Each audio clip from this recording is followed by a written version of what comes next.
klini, jer ste tu najjači.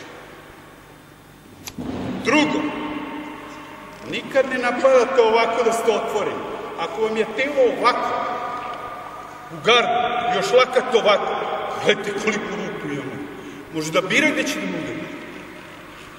Ako mi je lakat tu, on je već zaštitio ovaj deo. Ako sam još telo rotirao, ne ovako, i ovo nije dobro. Treba vam previše vremena da bi krenuli napred.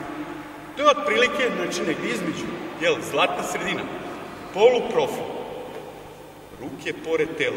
Da će neko držati gard ovdje ili ovdje, nebitno, ali laktovi su tu. I kad se ispruže ruke, ne ovako. Laktove pored sebe. Ali jasno, nebitno koji gard ko drži. Znači, sada stani ovako. Ostanite tu. Pogledajte dobro. Ako ja napadam ovako, ja sam dosta otvoren. Šta je bitno u borbi? Dovesti tako da vaša prednja noga bude sa njegovom prednjom nogom.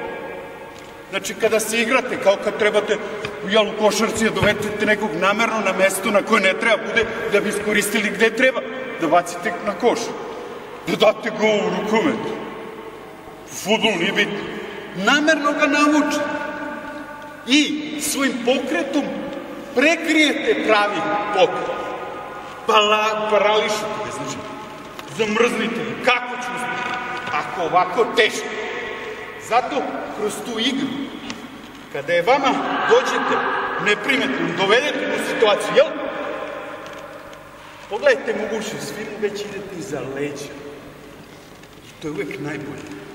Otići protivniku iza leđa, a vi nikad ne okrećete leđa. Naravčenije.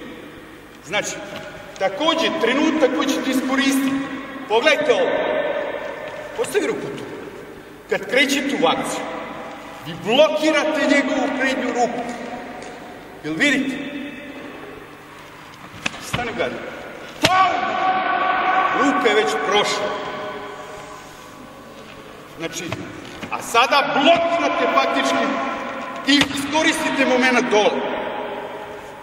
Noga je već nema potrebe jer ste završili ovdje posao.